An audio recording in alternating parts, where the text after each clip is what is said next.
ಸ್ನೇಹಿತರೆ, ಮೀಡಿಯಾ ಮಾಸ್ಟರ್ಸ್ಗೆ ಸ್ವಾಗತ ಸುಸ್ವಾಗತ. ಗೆಳೆಯರೆ, ಇತ್ತೀಚೆಗೆ ದೇಶದಲ್ಲಿ ಭಾರೀ ಚರ್ಚೆಗೆ ಗ್ರಾಸ ಆದ ಪ್ರಕರಣ ಅಂದ್ರೆ ಅದು ಕೇತನ್ ಅಗರ್ವಾಲ್ ಹತ್ಯಾ ಪ್ರಕರಣ. ಕೇತನ್ ಹಾಗೂ ಸಿಯಾ ಅನ್ನೋ ಜೋಡಿ ಬರ್ತ್ಡೇ ಸೆಲೆಬ್ರೇಷನ್ಗೆ ಅಂತ ಲೋಹಗಢ್ ಕೋಟೆಗೆ ಹೋಗಿತ್ತು. ಆ ಸಮಯದಲ್ಲಿ ಫೋಟೋ ತೆಗೆಯೋ ಸಂದರ್ಭದಲ್ಲಿ ಕೇತನ್ ಅಗರ್ವಾಲ್ ಕೋಟೆಯಿಂದ ಕಂದಕಕ್ಕೆ ಬಿದ್ದು ಸಾವನ್ನಪ್ಪಿದ್ದ. ಅದನ್ನ ಅಸಹಜ ಸಾವು ಅಂತ ಪೊಲೀಸರು ದಾಖಲಿಸಿಕೊಂಡಿದ್ರು. ಆದ್ರೆ ಆ ಬಳಿಕ ಸಿಯಾಳ ವರ್ತನೆ ಹಾಗೂ ಜಾಗದಲ್ಲಿ ಸಿಕ್ಕಂತಹ ಸಿಸಿಟಿವಿ ವಿಡಿಯೋಗಳು ಈ ಸಾವಿನ ಬಗ್ಗೆ ಪ್ರಶ್ನೆಗಳನ್ನ ಎತ್ತಿದ್ವು. ಅಲ್ಲಿ ಪೊಲೀಸರು ಹುಷಾರಾದ್ರು. ಆ ಪ್ರಕರಣದ ತನಿಖೆನ ನಡೆಸಿದ್ರು. ಆಗ ಅದೊಂದು ವ್ಯವಸ್ಥಿತ ಹತ್ಯೆ ಅನ್ನೋದು ಗೊತ್ತಾಯ್ತು. ಸಿಯಾ ತನ್ನ ಪ್ರಿಯಕರ ಚೇತನ್ ಚೌಧರಿಯ ಜೊತೆ ಸೇರಿ ಕೇತನ್ನ ಮುಗಿಸಿದ್ಲು ಅನ್ನೋದು ಗೊತ್ತಾಯ್ತು. ಚೇತನ್ ಮುಖಕ್ಕೆ ಮಾಸ್ಕ್ ಹಾಕೊಂಡು ಯಾರಿಗೂ ಗೊತ್ತಾಗದಂತೆ ಅಲ್ಲಿಗೆ ಬಂದು ಕೇತನ್ನ ತಳ್ಳಿದ್ದ ಅನ್ನೋ ಸತ್ಯ ಹೊರಗೆ ಬಂತು. ಈ ಪ್ರಕರಣ ದೇಶದಲ್ಲಿ ಸಾಕಷ್ಟು ಸುದ್ದಿ ಮಾಡಿತು. ಈ ಘಟನೆ ನಡೆದ ನಂತರ ಆ ಲೋಹಗಢ ಕೋಟೆಗೆ ಜನ ಬರೋದು ಹೆಚ್ಚಾಯ್ತು. ಹಾಗೇನೆ ಕೇತನ್ನ ತಳ್ಳಿದ್ದ ಜಾಗವನ್ನ ಸಿಯಾ ಸ್ಪಾಟ್ ಅಂತ ಜನ ಹೇಳೋದಕ್ ಶುರು ಮಾಡಿದ್ರು. ಆದ್ರೆ ಜನ ಅಲ್ಲಿ ಮರ್ತದ್ದು ಲೋಹಗಢ ಕೋಟೆಯ ಇತಿಹಾಸವನ್ನ, ಅದರ ಪ್ರಾಮುಖ್ಯತೆಯನ್ನ, ಶಿವಾಜಿ ಮಹಾರಾಜರ ಕಾಲಘಟ್ಟದಲ್ಲಿ ಅದಕ್ಕಿದ್ದ ಮಹತ್ವವನ್ನ. ಹಾಗಾದ್ರೆ ಏನಿದು ಲೋಹಗಢ ಕೋಟೆಯ ಕಥೆ, ಅದರ ಐತಿಹಾಸಿಕ ಮಹತ್ವ ಎಂಥದ್ದು ಅನ್ನೋದ್ರ ಬಗ್ಗೆ ಒಂದಷ್ಟು ಮಾಹಿತಿನ ನಾವಿಲ್ಲಿ ನೋಡೋಣ. ಗೆಳೆಯರೆ, ಸಿಯಾ ಮತ್ತು ಕೇತನ್ ಅಗರ್ವಾಲ್ ಸ್ಟೋರಿನ ನೀವು ಸಾಕಷ್ಟು ಕೇಳಿದ್ದೀರಿ. News papers, TV, Facebook, Instagram, YouTube ಸೇರಿದ ಹಾಗೆ ಸಾಕಷ್ಟು ಕಡೆಗಳಲ್ಲಿ ಆ ಭಯಾನಕ ಹತ್ಯಾ ಪ್ರಕರಣದ ಬಗ್ಗೆ ಸಾಕಷ್ಟು ಮಾಹಿತಿಗಳು ಹರಿದಾಡಿವೆ. ಸೊ ನಾನಿಲ್ಲಿ ಮತ್ತೆ ಆ ಪ್ರಕರಣದ ಬಗ್ಗೆ ಹೇಳೋದಕ್ಕೆ ಹೋಗೋದಿಲ್ಲ. ನಾವು ನೇರವಾಗಿ ಲೋಹಗಢ ಕೋಟೆಯ ಕಥೆಯನ್ನ ನೋಡಿಬಿಡೋಣ. ಲೋಹಗಢ ಪಶ್ಚಿಮ ಘಟ್ಟಗಳ ಸಾಲಲ್ಲಿರೋ ಈ ಕೋಟೆ ಒಂದು ಕಾಲದಲ್ಲಿ ಅಭೇದ್ಯ ಕೋಟೆಯಾಗಿ ಗುರುತಿಸಿಕೊಂಡಿತ್ತು. ಇದನ್ನ ಕಬ್ಬಿಣದ ಕೋಟೆ ಅಥವಾ ಅಜೇಯ ಕೋಟೆ ಅಂತಲೂ ಕರೆಯಲಾಗ್ತಿತ್ತಂತೆ. ಪುಣೆಯ ಲೋನಾವಾಲಾದ ಬಳಿ ಇರೋ ಈ ಕೋಟೆ ಪುಣೆ ನಗರದಿಂದ 52 ಕಿಲೋಮೀಟರ್ ದೂರದಲ್ಲಿದೆ. ಸಮುದ್ರ ಮಟ್ಟಕ್ಕಿಂತಲೂ 1033 ಮೀಟರ್ ಎತ್ತರದಲ್ಲಿರೋ ಈ ಕೋಟೆ ಲೋಹ್ ತಮಿಯ ರಾಜವಂಶದ ಕಾಲದಲ್ಲಿ ನಿರ್ಮಾಣ ಆಯಿತು ಅಂತ ಹೇಳಲಾಗುತ್ತೆ. ಇದನ್ನ 10ನೇ ಶತಮಾನದಲ್ಲಿ ನಿರ್ಮಿಸಲಾಯಿತು ಅನ್ನೋದನ್ನ ಶಾಸನಗಳು ಹೇಳ್ತಾ ಇವೆ. ಹಾಗೇನೆ ಇಲ್ಲಿನ ಸ್ಥಳೀಯ ನಂಬಿಕೆಗಳ ಪ್ರಕಾರ 2000 ವರ್ಷಗಳ ಹಿಂದೆನೆ ಇಲ್ಲಿನ ಸ್ಥಳೀಯ ಆಡಳಿತಗಾರರು ಈ ಕೋಟೆನ ತಮ್ಮ ಅನುಕೂಲಕ್ಕಾಗಿ ಬಳಸ್ಕೊಳ್ತಾ ಇದ್ರಂತೆ. ಆ ಬಳಿಕ ಅಂದ್ರೆ ದಕ್ಷಿಣ ಭಾರತದಲ್ಲಿ ಚಾಲುಕ್ಯರ ಆಡಳಿತ ಶುರುವಾದ ಬಳಿಕ ಈ ಕೋಟೆಯ ಮಹತ್ವ ಹೆಚ್ಚಾಗ್ತಾ ಹೋಯಿತು. ಬದಾಮಿ ಚಾಲುಕ್ಯರ ಆಡಳಿತದ ಕಾಲದಲ್ಲಿ ಈ ಕೋಟೆಗಳಿಗೆ ಹೆಚ್ಚಿನ ಮಹತ್ವ ಸಿಕ್ಕಿತ್ತು. ಅದಕ್ಕೂ ಮುನ್ನ ಶಾತವಾಹನರು ಕೂಡ ಈ ಲೋಹಗಢ ಭಾಗವನ್ನ ಆಳ್ವಿಕೆ ಮಾಡಿದ್ರು. ಅದರ ಜೊತೆಗೆ ರಾಷ್ಟ್ರಕೂಟರು, ಯಾದವರು, ಬಹಮನಿ ಸುಲ್ತಾನರು, ಮರಾಠರು,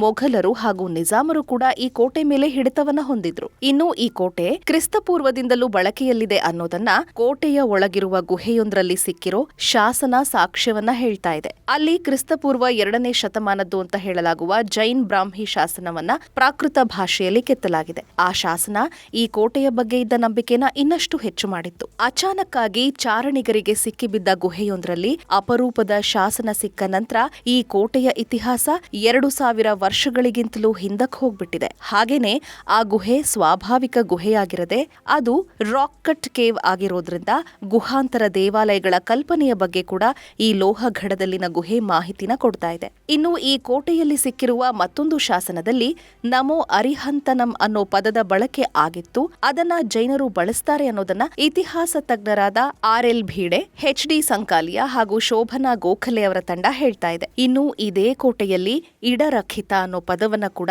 ಇತಿಹಾಸಕಾರರು ಗುರುತಿಸಿದ್ದಾರೆ. ಹಾಗಂದ್ರೆ ಇಂದ್ರ ರಕ್ಷಿತ ಅನ್ನೋ ಅರ್ಥ ಇದೆಯಂತೆ. ಸೊ ಈ ಕೋಟೆಯನ್ನ ಬಹುವಾಗಿ ಜೈನರು ಬಳಸಿದ್ರು ಅನ್ನೋದು ಗೊತ್ತಾಗ್ತಾ ಇದೆ. ಇನ್ನು ಈ ಕೋಟೆ ಅತಿ ಹೆಚ್ಚು ಪ್ರಖ್ಯಾತಿಯನ್ನ ಪಡೆದಿದ್ದು 17ನೇ ಶತಮಾನದಲ್ಲಿ. ಮೊಘಲರು ಹಾಗೂ ಸುಲ್ತಾನರ ಆಳ್ವಿಕೆಯ ವಿರುದ್ಧ ಸಿಡಿದಿದ್ದ ಶಿವಾಜಿ ಮಹಾರಾಜ್ ಈ ಕೋಟೆನ 1648ರಲ್ಲಿ ಗೆಲ್ತಾರೆ. ಅಲ್ಲಿಂದ ಸುಮಾರು 17 ವರ್ಷಗಳ ಕಾಲ ಶಿವಾಜಿ ಮಹಾರಾಜರು ಈ ಕೋಟೆಯಲ್ಲಿ ಆಗಾಗ್ಗೆ ಆಶ್ರಯ ಪಡಿತಾರೆ. ಆ ಸಮಯದಲ್ಲಿ ಬಿಜಾಪುರದ ಸುಲ್ತಾನರ ವಿರುದ್ಧ, ಮೊಘಲರ ವಿರುದ್ಧ ಶಿವಾಜಿ ಮಹಾರಾಜರು ಕಾದಾಡ್ತಾರೆ. ಹೀಗೆ ಸ್ವರಾಜ್ಯದ ಕಲ್ಪನೆಯನ್ನ ಕಾಣ್ತಾ 2 ಮಹಾಶಕ್ತಿಗಳ ವಿರುದ್ಧದ ಹೋರಾಟವನ್ನ ನಡೆಸ್ತಾ ಇದ್ದ ಸಂದರ್ಭದಲ್ಲಿ 1665ರಲ್ಲಿ ಶಿವಾಜಿ ಮಹಾರಾಜರಿಗೆ ಬಹುದೊಡ್ಡ ಆಘಾತ ಎದುರಾಗುತ್ತೆ. ಅಲ್ಲಿವರೆಗೂ ಮೊಘಲರನ್ನ ಕಾಡಿದ್ದ ಶಿವಾಜಿ ಮಹಾರಾಜರನ್ನ ಮಟ್ಟ ಹಾಕೋದಕ್ಕೆ ಔರಂಗಜೇಬನಿಗೆ ಸಾಧ್ಯ ಆಗಿರೋದಿಲ್ಲ. ಹೀಗಾಗಿ 1665ರಲ್ಲಿ ಔರಂಗಜೇಬ ತನ್ನ ನೆಚ್ಚಿನ ನಾಯಕನಾಗಿದ್ದ ಅಂಬರ್ನ ಮಹಾರಾಜ ಮೊದಲನೇ ಜೈಸಿಂಗ್ನ ಶಿವಾಜಿಯನ್ನ ಹಿಡಿದು ತರೋದಕ್ಕೆ ಕಳಿಸ್ತಾನೆ. 17 ವರ್ಷಗಳ ಕಾಲ ಬಿಜಾಪುರದ ಸುಲ್ತಾನರು ಹಾಗೂ ಮೊಘಲರಿಗೆ ಮಣ್ಣು ಮುಕ್ಕಿಸಿದ್ದ ಅಫ್ಜಲ್ ಖಾನ್ ನಂತಹ ಅಫ್ಜಲ್ ಖಾನನ್ನೇ ಕೊಂದು ಮುಗಿಸಿದ್ದ ಶಿವಾಜಿ 1665ರಲ್ಲಿ ಜೈಸಿಂಗ್ ವಿರುದ್ಧ ಹಿನ್ನಡೆನ ಅನುಭವಿಸ್ತಾರೆ. ಅವತ್ತು ಪುರಂದರ್ ಕೋಟೆಯಲ್ಲಿದ್ದ ಶಿವಾಜಿಗೆ ಮೊಘಲರ ಸೈನ್ಯವನ್ನ ಗೆಲ್ಲೋದಕ್ಕೆ ಸಾಧ್ಯ ಆಗೋದಿಲ್ಲ. ಹೀಗಾಗಿ ಅಲ್ಲೊಂದು ಒಪ್ಪಂದ ಏರ್ಪಡುತ್ತೆ. ಅದನ್ನ ಪುರಂದರ ಒಪ್ಪಂದ ಅಂತ ಕರೆಯಲಾಗುತ್ತೆ. ಆ ಒಪ್ಪಂದದ ಭಾಗವಾಗಿ ಶಿವಾಜಿ ಮಹಾರಾಜರು ತಮ್ಮ ಬಳಿಯಿದ್ದ ಒಟ್ಟು ಕೋಟೆಗಳಲ್ಲಿ ಕೇವಲ 12 ಕೋಟೆಗಳನ್ನ ಮಾತ್ರ ತಮ್ಮ ಬಳಿಯೇ ಇಟ್ಕೊಳ್ಬೇಕು ಹಾಗೂ 23 ಕೋಟೆಗಳನ್ನ ಮೊಘಲರಿಗೆ ಬಿಟ್ಕೊಡ್ಬೇಕು ಅನ್ನೋ ಒಪ್ಪಂದ ಆಗುತ್ತೆ. ಆ ಒಪ್ಪಂದದ ಪ್ರಕಾರ ಶಿವಾಜಿ ಮಹಾರಾಜರು ಪುರಂದರ್, ರುದ್ರಮಾಲ್, ಕೊಂಡಾನ, ಕರ್ನಾಲ, ಇಸಾಘಡ್, ತುಂಗ್, ಟಿಕೋನಾ, ರೋಹಿದಾ ಫೋರ್ಟ್, ನರದುರ್ಗ, ಮಹುಲಿ, ಭಂಡಾರ್ ದುರ್ಗ, ಫಾಲಾಸ್ಖೋಲ್, ರೂಪ್ಗಢ್, ಭಕ್ತ್ಗಢ್, ಮೊರಬ್ ಖಾನ್, ಮಾಣಿಕ್ಗಢ್, ಸಾರೂಪ್ಗಢ್, ಸಾಗರ್ಗಢ್, ಮರಾಕ್ಗಢ್, ಅಂಕೋಲಾ, ಸೋನ್ಗಢ್, ಮಂಗಢ್ ಹಾಗೂ ಲೋಹ್ಗಢಗಳನ್ನ ಬಿಟ್ಕೊಡ್ಬೇಕಾಗಿ ಬರುತ್ತೆ. ಅದರ ಜೊತೆಗೆ ಶಿವಾಜಿ ಮಹಾರಾಜರು ಔರಂಗಜೇಬನ ಕ್ಷಮೆ ಕೇಳಬೇಕಾಗತ್ತೆ. ಹಾಗೇನೆ ಅವನನ್ನ ಭೇಟಿ ಮಾಡೋದಕ್ಕೆ ದೆಹಲಿಗೂ ಹೋಗ್ಬೇಕಾಗತ್ತೆ. ಆ ಸಂದರ್ಭದಲ್ಲೇ ಔರಂಗಜೇಬ ಶಿವಾಜಿ ಮಹಾರಾಜರನ್ನ ಮೋಸದಿಂದ ಹಿಡಿದು ಗೃಹ ಬಂಧನದಲ್ಲಿಡ್ತಾನೆ. ಇದಾದ ಕೆಲ ದಿನಗಳಲ್ಲೇ ಶಿವಾಜಿ ಮಹಾರಾಜರು ಅತ್ಯಂತ ಚಾಣಾಕ್ಷತನದಿಂದ ಮೊಘಲರಿಂದ ಬಿಡಿಸಿಕೊಂಡು ಆಚೆ ಬರ್ತಾರೆ. ಆ ನಂತರ ಮತ್ತೆ ಮೊಘಲರ ವಿರುದ್ಧ ಶಿವಾಜಿ ಮಹಾರಾಜರ ಹೋರಾಟ ಶುರುವಾಗುತ್ತೆ. ಆದ್ರೆ ಅಷ್ಟೊತ್ತಿಗಾಗಲೇ ಈ ಕೋಟೆಗಳೆಲ್ಲವೂ ಶಿವಾಜಿ ಮಹಾರಾಜರ ಕೈ ತಪ್ಪಿರುತ್ತವೆ. ಈ ಲೋಹಗಢ ಕೂಡ ಸುಮಾರು 5 ವರ್ಷಗಳ ಕಾಲ ಮೊಘಲರ ಹಿಡಿತದಲ್ಲಿರುತ್ತೆ. ಆ ಬಳಿಕ ಶಿವಾಜಿ ಮಹಾರಾಜರು ಮತ್ತೆ 670ರಲ್ಲಿ ಈ ಲೋಹಗಢವನ್ನ ಗೆಲ್ತಾರೆ. ಅಲ್ಲಿಗೆ ಲೋಹಗಢದ ಮೇಲೆ ಮತ್ತೆ ಭಗವಾ ಧ್ವಜ ಹಾರಾಡುತ್ತೆ. ಅಷ್ಟೇ ಅಲ್ಲದೆ ಇದು ಮರಾಠ ಮಿಲಿಟರಿ ಲ್ಯಾಂಡ್ಸ್ಕೇಪ್ ನ ಭಾಗವಾಗಿ ಗುರುತಿಸಿಕೊಳ್ಳುತ್ತೆ. ಗೆಳೆಯರೆ, ಈ ಲೋಹಗಢ ಇವತ್ತು ಯುನೆಸ್ಕೋದ ಪಾರಂಪರಿಕ ಸ್ಮಾರಕ ಅಂತ ಅನ್ನಿಸ್ಕೊಂಡಿದೆ. ಈ ಕೋಟೆಯ ಜೊತೆಗೆ ಇನ್ನೂ 11 ಕೋಟೆಗಳನ್ನ ಸೇರಿಸಿ ಮರಾಠ ಮಿಲಿಟರಿ ಲ್ಯಾಂಡ್ಸ್ಕೇಪ್ ಅಂತ ಗುರುತಿಸಲಾಗುತ್ತೆ. ಅದರಲ್ಲಿ ಶಿವಾಜಿ ಮಹಾರಾಜರ ಪಟ್ಟಾಭಿಷೇಕವಾಗಿದ್ದ ರಾಯಗಢ ಕೋಟೆ, ಸಲ್ಹೇರ್, ಶಿವನೇರಿ, ಖಂಡೇರಿ, ರಾಜಗಢ್, ಪ್ರತಾಪಗಢ್, ಸುವರ್ಣದುರ್ಗ್, ಪನ್ಹಾಳ, ವಿಜಯದುರ್ಗ ಕೋಟೆ, ಸಿಂಧೂದುರ್ಗ ಹಾಗೂ ಜಿಂಜಿ ಕೋಟೆಗಳು ಕೂಡ ಸೇರಿವೆ. ಈ ಎಲ್ಲಾ ಕೋಟೆಗಳನ್ನ ಕೂಡ ಯುನೆಸ್ಕೋದ ಪಾರಂಪರಿಕ ಸ್ಮಾರಕವಾಗಿ ಗುರುತಿಸಲಾಗಿದೆ. ಗೆಳೆಯರೆ, ಈ ಕೋಟೆಯಲ್ಲಿ ಇವತ್ತಿಗೂ ಶಿವಾಜಿ ಮಹಾರಾಜರು ನಡೆದಾಡಿದ ನೆನಪುಗಳು ಕಾಡುತ್ತವೆ. ಹಾಗೇನೆ ಪೇಶ್ವೆಗಳ ಕಾಲದಲ್ಲಿ ಇಲ್ಲಿ ನಾನಾ ಫಡ್ನವೀಸ್ ಬಂದು ನೆಲೆಸಿದ್ದ ಕಥೆ ಕೇಳಿಬರುತ್ತೆ. ಇಲ್ಲಿ ಗಣೇಶ ದರ್ವಾಜ, ನಾರಾಯಣ ದರ್ವಾಜ, ಹನುಮಾನ್ ದರ್ವಾಜ ಹಾಗೂ ಮಹಾ ದರ್ವಾಜ ಅನ್ನೋ 4 ಪ್ರಮುಖ ಬಾಗಿಲುಗಳಿದ್ದು ಕೋಟೆಗೆ ಹೊಂದಿಕೊಂಡಂತಿರುವ ಸ್ಕಾರ್ಪಿಯನ್ ಸ್ಟಿಂಗ್ ಅಥವಾ ಮಿಂಚುಕಡ ಪ್ರಮುಖ ಆಕರ್ಷಣೆಯಾಗಿ ಕಾಣುತ್ತೆ. ಇದು ಲೋಹಗಢ ಕೋಟೆಯಿಂದ ಸ್ವಲ್ಪ ದೂರಕ್ಕೆ ಹಬ್ಬಿಕೊಂಡಿದ್ದು ಅಲ್ಲೂ ಕೂಡ ಕೋಟೆನ ನಿರ್ಮಿಸಲಾಗಿದೆ. ಈ ವಿಂಚುಕಡದಲ್ಲಿ ನಡೆದು ಹೋಗ್ತಾ ಇದ್ರೆ ಆಗೋ ಅನುಭವನೇ ಬೇರೆ. ಅಷ್ಟೇ ಅಲ್ಲದೆ ಈ ವಿಂಚುಕಡದ ಕೊನೆಯಲ್ಲಿ ನಿಂತು ಪಶ್ಚಿಮ ಘಟ್ಟಗಳನ್ನ ನೋಡೋದೇ ಒಂದು ಅದ್ಭುತ ಅನುಭವ. ಆ ಸ್ಥಳದಲ್ಲಿ ನಿಂತು ನೋಡಿದ್ರೆ ಪಶ್ಚಿಮ ಘಟ್ಟಗಳ 360 ಡಿಗ್ರಿ ವ್ಯೂ ಸಿಗುತ್ತೆ. ಇಂತಹ ಜಾಗದಲ್ಲಿ ಅವತ್ತಿಗೇನೆ ಕೋಟೆ ಕಟ್ಟಿರೋದು ಅವತ್ತಿನ ರಾಜರ ಹಾಗೂ ಕೋಟೆಗಳನ್ನ ಕಟ್ತಾ ಇದ್ದವರ ನೈಪುಣ್ಯತೆನ ತೋರಿಸ್ತಾ ಇದೆ. ಒಟ್ನಲ್ಲಿ ಈ ಕೋಟೆಯಲ್ಲಿ ಓಡಾಡ್ತಾ ಇದ್ರೆ ಅದು ನಮ್ಮ ಇತಿಹಾಸ ಮತ್ತು ಸಂಸ್ಕೃತಿನ ನೆನಪಿಸ್ತಲೇ ಇರುತ್ತೆ. ಆದ್ರೆ ಈಗ ಇದೆಲ್ಲವನ್ನ ಬಿಟ್ಟು ಕೇವಲ ಒಂದು ಹತ್ಯೆ ಪ್ರಕರಣ ಹೆಚ್ಚು ಚರ್ಚೆಗೆ ಗ್ರಾಸ ಆಗ್ತಾ ಇದೆ. ಈ ಕೋಟೆಯಲ್ಲಿ ಕೇತನ್ ಬಿದ್ದು ಸಾವನ್ನಪ್ಪಿದ ಜಾಗವನ್ನ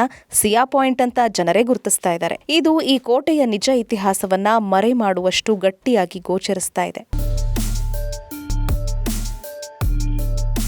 ಸ್ನೇಹಿತರೆ, ನಮ್ಮಲ್ಲಿನ ಒಂದೊಂದು ಕೋಟೆ ಕೂಡ ಈ ನೆಲದ ಇತಿಹಾಸವನ್ನ ಹೇಳುತ್ತೆ. ಅದರಲ್ಲೂ ಮಹಾರಾಷ್ಟ್ರದಲ್ಲಿನ ಆ ಕೋಟೆಗಳು ಶಿವಾಜಿ ಮಹಾರಾಜರ ನೆನಪುಗಳನ್ನ ಹೆಚ್ಚಾಗಿ ಕಟ್ಕೊಡುತ್ತವೆ. ಇನ್ನು ಈ ಕೋಟೆಗಳ ಮತ್ತೊಂದು ವಿಶೇಷ ಅಂದ್ರೆ ಇಲ್ಲಿ ಶಿವಾಜಿ ಬರೋದಕ್ಕೂ ಮುನ್ನ ನಮ್ಮದೇ ಕನ್ನಡದ ರಾಜವಂಶಗಳಾದ ಚಾಲುಕ್ಯರು, ರಾಷ್ಟ್ರಕೂಟರು ಹಾಗೂ ಕಲ್ಯಾಣಿ ಚಾಲುಕ್ಯರ ಆಳ್ವಿಕೆ ಮತ್ತು ಅವರ ಆಡಳಿತಗಳು ಕೂಡ ನೆನಪಾಗುತ್ತವೆ. ಇಂಥ ಕೋಟೆಯಲ್ಲಿ ಇತ್ತೀಚೆಗೆ ನಡೆದ ಆ ಒಂದು ಅಪರಾಧ ಆ ಕೋಟೆಯ ಇತಿಹಾಸವನ್ನೇ ಮರೆಸೋದು ಸರಿಯಲ್ಲ. ಏನಂತೀರಿ? ಇನ್ನು ನಿಮ್ಮಲ್ಲಿ ಕೂಡ ಯಾರಾದ್ರೂ ಈ ಕೋಟೆಗೆ ಹೋಗಿ ಬರೋದಾದ್ರೆ ಇಲ್ಲಿಗೆ ಸಾಕಷ್ಟು ಸಾರಿಗೆ ವ್ಯವಸ್ಥೆ ಇದೆ. ಪುಣೆಯಿಂದ 52 ಕಿಲೋಮೀಟರ್ ದೂರದಲ್ಲಿರೋ ಈ ಕೋಟೆ ಈಗ ಹೆಚ್ಚು ಪ್ರವಾಸಿಗರನ್ನ ಆಕರ್ಷಿಸ್ತಾ ಇದೆ. ಹೀಗಾಗಿ ಅಲ್ಲಿಗೆ ಹೋದವರು ಅಲ್ಲಿನ ಇತಿಹಾಸವನ್ನ ತಿಳಿರಿ, ಈ ನೆಲದ ಅಸ್ಮಿತೆನ ನೆನಪಿಸ್ಕೊಳ್ಳಿ. ಇದು ಗೆಳೆಯರೇ ಲೋಹಗಢ ಕೋಟೆಯ ಬಗ್ಗೆ ಒಂದಷ್ಟು ಮಾಹಿತಿ. ಮುಂದಿನ ವಿಡಿಯೋದಲ್ಲಿ ಮತ್ತೊಂದು ವಿಶೇಷವನ್ನ ನಿಮ್ಮ ಮುಂದಿಡ್ತೀನಿ. ಅಲ್ಲಿವರೆಗೂ ಜೈ ಹಿಂದ್, ಜೈ ಕರ್ನಾಟಕ.